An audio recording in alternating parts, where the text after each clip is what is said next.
What's going on, everyone? Talen here, and welcome to another Marvel Future Fight video.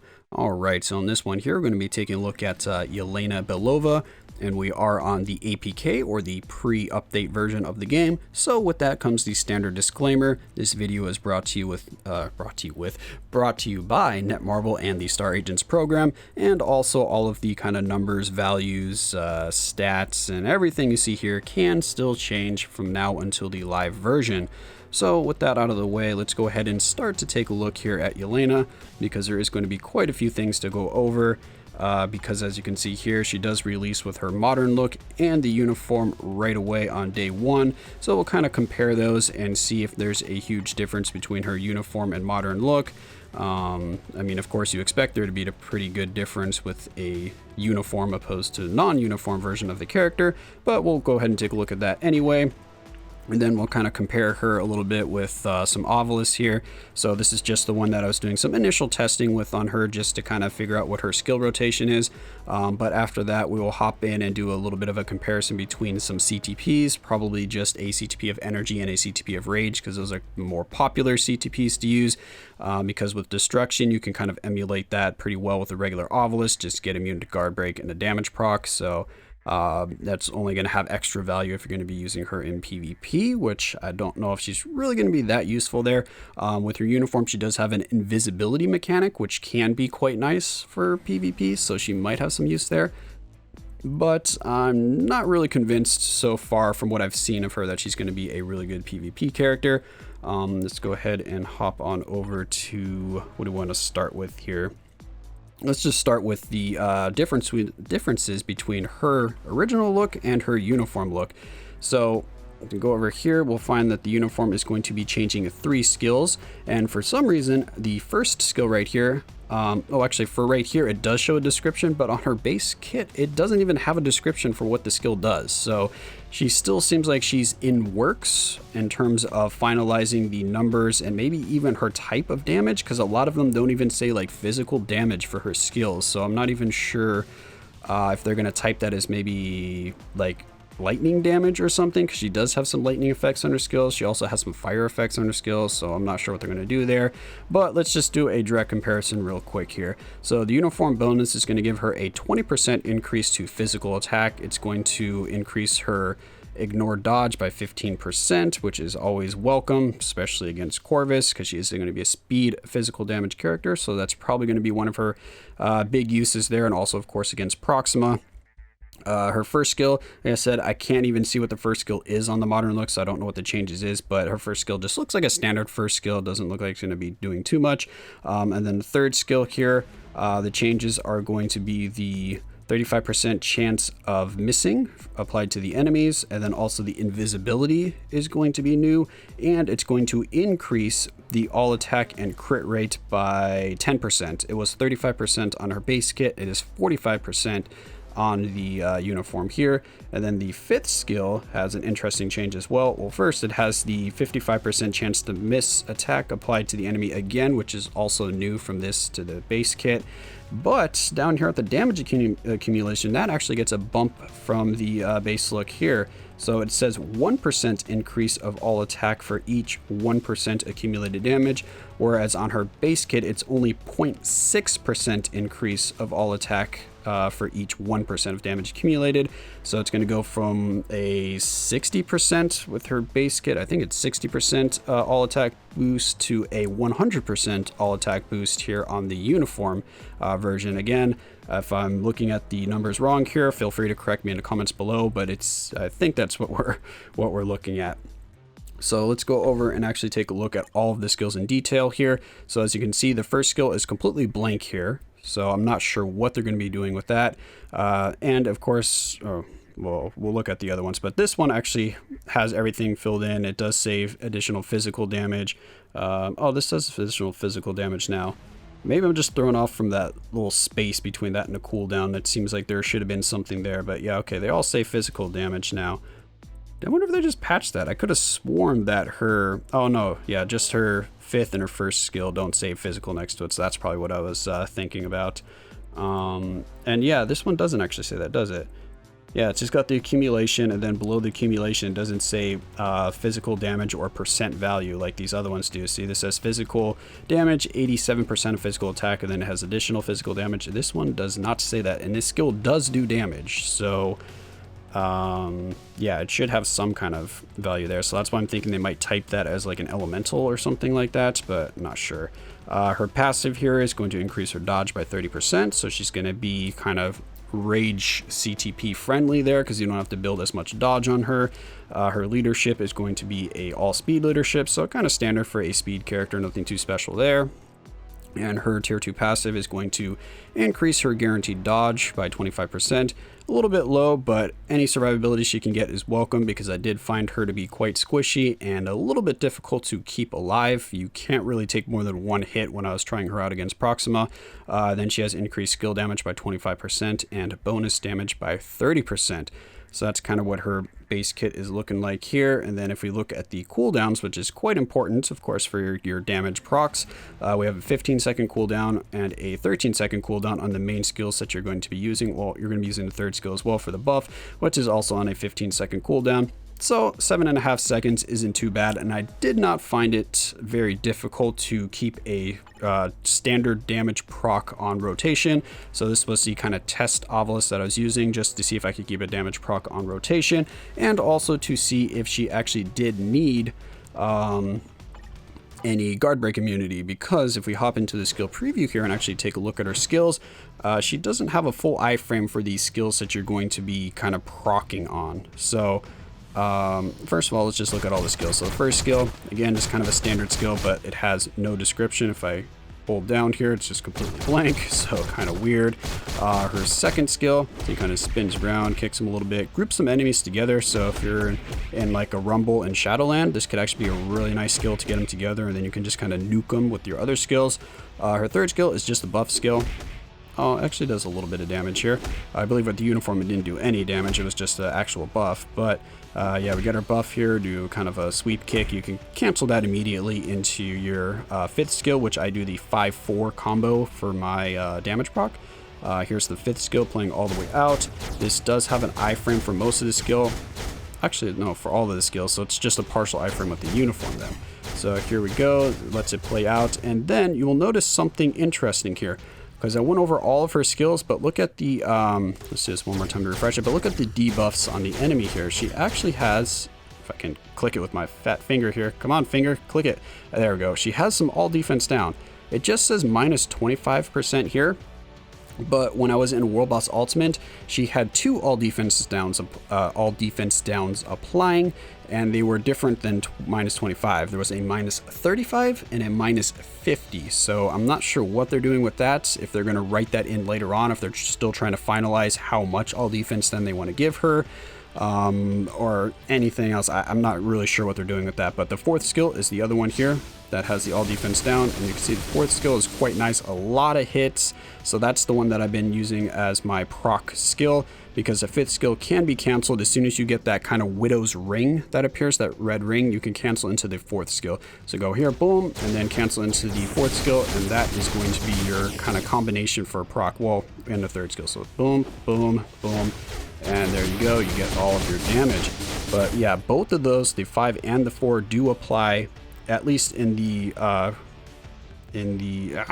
skill preview here, apply all defense down to minus 25%. But for some reason, like I said, I saw minus 35 and a minus 50 when actually playing her. So now if we move over to her uniform version here, oh, that's the wrong one. Uniform version, we'll see a little bit of a difference here. So they changed the first skill, but it looks pretty similar. Oh, it's got a rocket launcher now at the end. She didn't have that before. And then right here, this is just, yeah, see, it just kind of blinds them, and then she turns invisible, which actually really helps for Proxima. Well, actually, I guess just in World Boss altogether. So no matter what World Boss you're fighting, because with the invisibility, the World Boss no longer runs around the stage when you're trying to proc on your fourth skill, and you're kind of just sitting there stationary with the fourth skill. So with her modern look, the World Boss was just darting away instantly as soon as I started using the skills, because yeah, I have no iframe and no mind control, so the boss is free to do whatever they want. So yeah, that really helps, that invisibility on the 3rd skill. And then the 5th skill, you can see it changes a little bit. There's more of a delay to get to that circle there, but you can still cancel it. So you still just go boom, and then as soon as you hop down for that circle, I cancel it into the 4th skill, and then you get all of the damage from the 5th skill and from the 4th skill. So that is the new rotation with the uniform here. So let's go ahead and back out here, and I'll show you a little bit of her in action against Proxima. We do have Power of the Angry Hulk to go over her build completely here, and you already saw just a 100% damage proc on her with lightning damage and crit damage on there. And then if we look at the stats here, we are almost capped on Ignore Defense. We're pretty close. Her skill cooldown is capped as well, which is nice. Then all the other stats are pretty low. So let's go ahead and hop into World Boss Ultimate, and I'll just show you a difference between her regular look and her uniform look. Real quick, I just remembered that I forgot to go over the uniform options here, so I'm just going to throw that in right now. The first uniform is going to be Rogue Uncanny Avengers, then we have Iron Man's Team Suit, then we have White Fox Lifestyle Series, we have Nebula's Endgame uniform, and then finally we have Colossus Phoenix 5. So those are uniform options, so now back to the video. Alright, so here we are over at World Boss Ultimate. We are on Proxima stage 39, which is the highest one that I have unlocked for us. We have Wasp for her leadership and the debuff removal, which is the important part. And then we have Shuri for her tier 2 passive. And then of course, Yelena over there. But we do see a few changes here to the World Boss Ultimate menu. It has the Valor and the Resist now, which is similar to that Tolerance that they tried to introduce with kind of a twist to it. So your characters themselves can't be resisted at all that you're playing with, but your strikers can. And I haven't tested it out enough to see what happens as your resist rises, like as you get more resist to counteract the boss's resist, if it just negates it out completely or if it just slows down the resist process. That'll be in a separate video if I can figure it out, which I may not be able to figure out very well. I may just end up giving up on that, but I'm going to try to see if I can figure out some kind of, I don't know, rhyme or reason to how the resist works. But that's not for this video here. Right now we're just going to be hopping in with no strikers. Oh, I was trying out with the mind control to see if that helped, but as you can see now, they have changed it so you can see what skill these strikers use, which is actually fantastic. I really like this kind of change here. And then you can click over here to allies, and you can sort by that to just go really quick. If you're looking for a specific character and you don't know where they are, you can just scroll through there. But anyway, let's go ahead and load this up and see how she does here with her base kit, so without the uniform.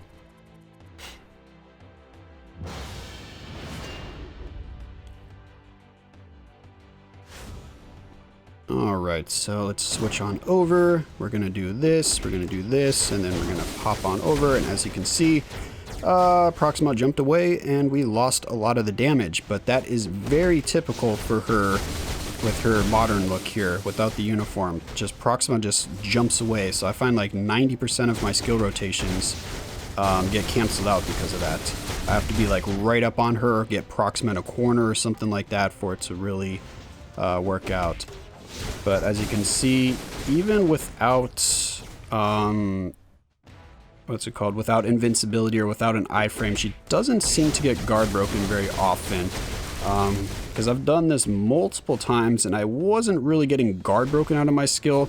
The main thing, like I said, that was getting me knocked out of the skill was the fact that Proxima was just jumping away from me too quickly.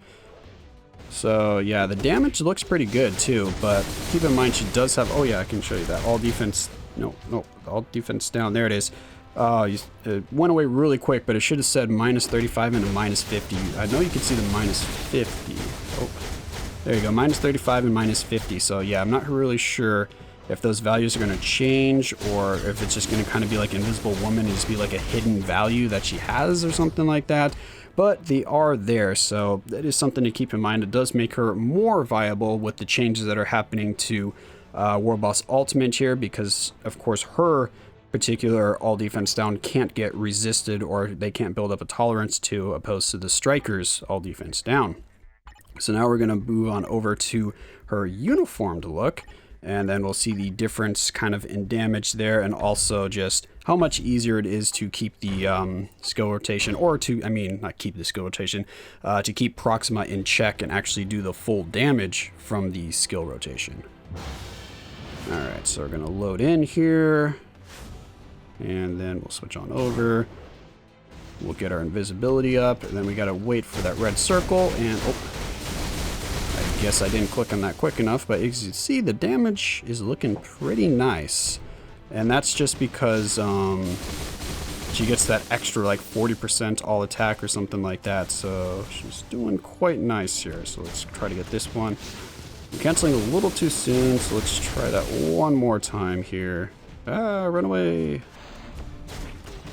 Okay, there we go. Now, we had no proc there, but as you can see, the damage is significantly better, which, I mean, you would expect that from uniform to non-uniform look, but one of the main reasons the damage is looking better is the fact that Proxima is now jumping out of the way and canceling my skill.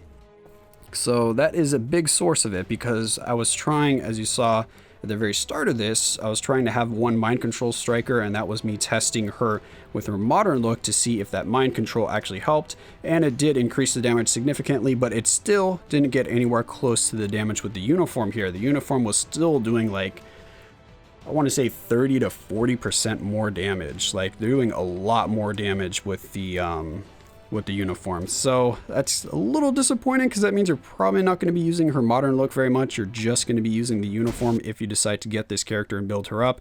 But we have one more test that we want to do here before ending out this video. It's already going to be quite a long one, but we just want to take a look at the difference between a Ctp of Energy and a Ctp of Rage. So let me go ahead and get that set up, and we'll hop back into that test. Alright, so here we are loading in with the Ctp of Energy. It is a 200% proc Ctp of Energy. So let's go ahead and see what she can do with 2 skill rotations worth of damage, because that generally will bring Proxima to the next phase. So that's what we want to go with here. So there we go. That's 1 rotation. And now we'll do the next one. And this usually does a little more than that. I did this test about 15 to 20 times, and right there is actually where I was usually getting after 2 skill rotations. So that one was a little bit light, but generally with 2 rotations of a Ctp of Energy with a 200% proc, I was getting to a little under halfway through the 11th bar. So that's kind of going to be the bar or whatever that I'm going to set here for the Ctp of Energy. So now when we switch over to the Ctp of Rage, we'll see if that does better or worse. So let's go ahead and load up the Ctp of Rage and see what the difference is. Alright, so we switched out to the Ctp of Rage here. I'm just going to show this right here and her stats so that you can see that, because that does affect the damage of the Ctp of Rage. We have 54% crit rate and 72% dodge, but she gets a 45% crit rate boost from her 3rd skill, so we are going to be capped out on crit rate as well. So we're pretty much capped on both of these stats here for the Ctp of Rage during this test. Alright, so here we are with the Ctp of Rage, and we're going to be doing the 2 skill rotations and see what kind of damage we can do with the Rage versus the Energy. Hopefully we'll see a pretty good difference here. I have already, of course, done the test quite a few times here, so I know what to expect, but now I'm going to be trying to show you guys. So there we go. The only difference in the rotation is I am using the 2nd skill right after the 4th skill, because we do have that activation to take advantage of, so we can get that extra bit of damage in. And that was a little light, but she did jump away very quickly on the runs where she didn't jump away and make me lose a lot of my damage. I was getting to about this same area, but on the 10th bar. So I was getting towards more of the bottom of the 10th bar. So we were doing more damage. We're doing, on average, I'd say a little more than a bar's worth of extra damage. So probably 1 1/4 bars worth of additional damage with the Rage opposed to the Ctp of Energy. But the thing is with Yelena's playstyle is I don't really think the Rage is very good for her, because Rage, a lot of time you want to spam skills and you want to make sure you're always doing damage during the entire activation time of the Rage, but she doesn't have enough protection or survivability to take full advantage of that. So you mainly just want to be running around after the 4th skill and just doing that rotation, just the 1-5-4, 3-5-4, 3-5-4, to kind of keep her alive and do the damage. So whereas the Rage does do more damage, and again, it's not even a significant amount more damage, it's probably about 20% more damage, I would say, which of course in the long run will add up, but that is providing that you can actually keep with the rotation, that you get that extra bit of damage at the end with the second skill and not die. So for me, I really think that the CTP of Energy is going to be the better fit for her opposed to Rage. Yes, like I said, she does more damage with the Rage, but with her skill rotation and her playstyle, she doesn't really have much of the survivability to take full advantage of the Rage. So yeah, that's just kind of my thoughts there. Feel free to take it as is. Of course, once you get her, you can figure out if you like her rotation or not, if you find a better way to use her rotation. If throwing mind control well, of course, throwing mind control strikers in will help, but with that resist feature, which again, I don't know how it works completely yet, but with resist, mind control being less reliable, I don't think that's really going to help save her. So that's going to be my thoughts on Yelena here. With her uniform, she does a lot more damage. With the CTPs, I think CTP of Energy is going to be the way to go with her. CTP of Energy does do significantly more damage than an Obelisk because she does have a lot of chain hits to take advantage of. So if you did want to use the CTP, that is the one I would recommend on here. If not, you can just go with a standard, damage proc Obelisk with some crits, probably just crit damage on it if you want to put something. So guard break and crit damage could be nice. So very similar to a CTP of Destruction. So yeah, CTP of Destruction stats are actually pretty much ideal for her, because you want that crit damage, you want that guard break immunity. She buffs her own crit rate, so you don't have to worry about that. She does very well with the damage proc. She has high damage. She's got that hidden all defense down, which again, I don't know if they're going to clarify from now until the live version, if they're going to actually add that into her skills here, so it actually tells you how much all defense down it's doing. But for now, it is pretty much just a hidden feature that she has. They might even get rid of it altogether, so I guess don't rely on it completely, but she is a paywall character or a monthly subscription character, so I kind of doubt they would make her weaker than what we see here, because they want the paywall characters, to be really enticing, to actually be a character that you would want to get. So they're going to make them pretty strong. Yeah, so that's just my thoughts here on Yelena with the limited testing that I've done. Feel free if you think to let me know if you think I missed anything, if you want me to go back revisit her with a different CTP on her, or do like a longer test with the CTPs. Again, I did a lot of that in the background. I only showed you just like one run, but I did multiple runs in the background just to make sure that I knew what the damage was looking like. So I did actually do more tests than what you saw. But again, if you want to see more on Yelena, feel free to let me know. But that's going to be it for this one here. I'll be moving on to the next character, so look out for that video. But yeah, like I said, that's it for this one here. Hopefully you guys enjoyed, and of course I will catch you in the next one.